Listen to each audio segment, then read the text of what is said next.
बिस्मिल्लाहिर्रहमानिर्रहीम। अस्सलाम वालेकुम। मैं हूं महक मीर। एक ऐसा इंसान जो 35 साल बाद अपने मुल्क में वापस आया और आते ही एयरपोर्ट पर सजदा गो हो गया।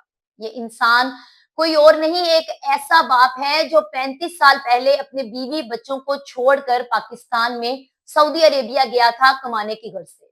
उसने अपनी बीवी को कहा कि मुझे 3 बच्चे और तुम्हें मैं ऐसी जिंदगी देना चाहता हूँ कि जो कि बहुत खुशहाल हो। लिहाजा सऊदी अरेबिया का वीजा लगा और ये इंसान बाहर के मुल्क चला गया। वहां जाकर इसने कमाई की। 3-4 साल इसने बहुत अच्छे से पैसा कमाया, जिसके बाद इसने अपने कफील से कहा कि ये अपनी जिंदगी को और बेहतर बनाना चाहता है, लिहाजा इसे पानी के टैंक चलाने की या इस तरह की चीजों की सहूलियात मुयसर की जाए ताकि ये और कमा सके। इसके कफील जो कि इससे बहुत प्यार करता था, ये इसका साथ दिया। साथ देने के बाद इसको पानी के टैंक लेकर दिए, जिसमें वो अपने काम में मजीद तरक्की करने लगा, आगे बढ़ने लगा। लेकिन वो लोग जो इसके साथ रहते थे, वो लोग जो इसके साथ टाइम गुजार रहे थे इसके कमरे में, उनको ये चीज बर्दाश्त नहीं हुई कि भाई हमारे साथ वाला कोई इतनी आगे जाने लगा है। लिहाजा वो लोग कफील के पास पहुंचे। कफील के पास जाने के बाद उन्होंने कहा कि भाई ये इंसान ठीक नहीं है, ये एजेंट है, ये जासूसी करने आया है, ये ईरान से आया है। इस बशीर नामी शख्स को, जो कि पाकिस्तान से सऊदी अरेबिया कमाने की गर्ज से गया था, इसके अपने ही दोस्तों ने उसके कफील के पास जाकर उसके कान भरे। लिहाजा कफील बातों में आया, उसने पासपोर्ट देखा, वाकई उस पे ईरान का वीजा था, इस तरह की चीजें थी। उसने जाकर इस पर केस करवा दिया। अब सऊदिया की सजाओं से, सऊदिया की अदालतों से, सऊदिया की पुलिस से हम सब वाकिफ हैं। इस इंसान को सऊदिया की अदालत की तरफ से 30 साल की कैद सुना दी गई। अब हम सब जानते हैं कि आज से 35 साल पहले टेक्नोलॉजी इतनी आगे नहीं गई थी, इतनी सहूलियात नहीं थी कि आप किसी से आसानी राब्ता कर सके, और कुछ आप अपने घर वालों को परेशान भी नहीं करना चाहते। इस तरह के हालात वाकयात भी होते हैं। लिहाजा हुआ कुछ यूं कि बशीर ने 30 साल सजा काटी और यहाँ पर उसके बीवी बच्चे उसका इंतजार करते रह गए। इतना इंतजार किया कि बच्चों ने बड़ा होने के बाद अपने बाप का गायबाना जनाजा भी करवा दिया।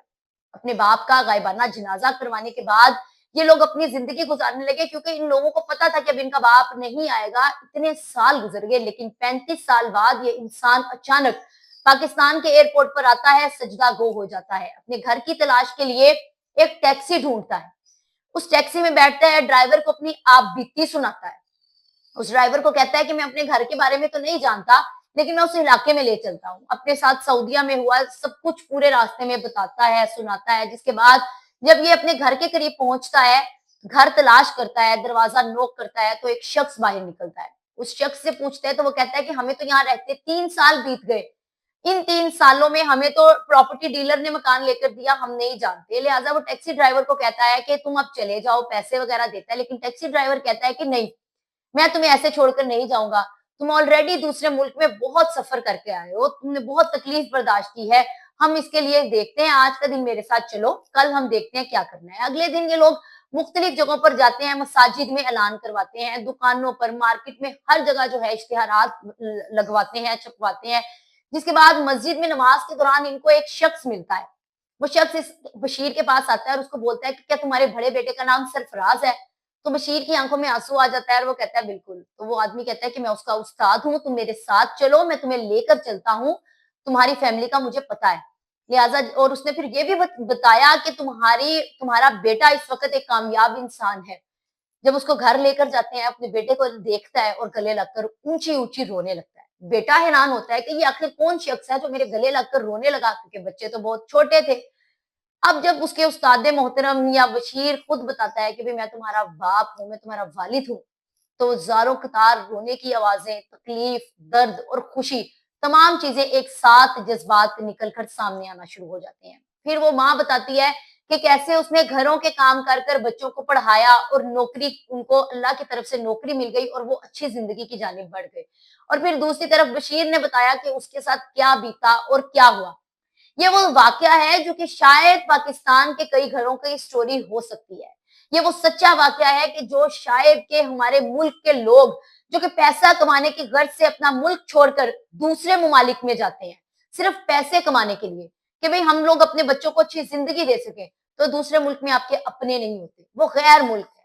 जो मुल्क अपना है वो अपना है। कोई शक नहीं है कि हमारा मुल्क इस वक़्त बहुत सी मुश्किलात से दो-चार है, लेकिन हम उम्मीद करते हैं कि आने वाले वक़्त में हमारा मुल्क जो है वो तरक्की की जानिब ज़रूर बढ़ेगा, हमारे मुल्क की मुश्किलात दूर हो जाएँगी, लेकिन जो प्यार, मोहब्बत हमारा अपने मुल्क से होना चाहिए, शायद कि कोई और मुल्क हमें वो दे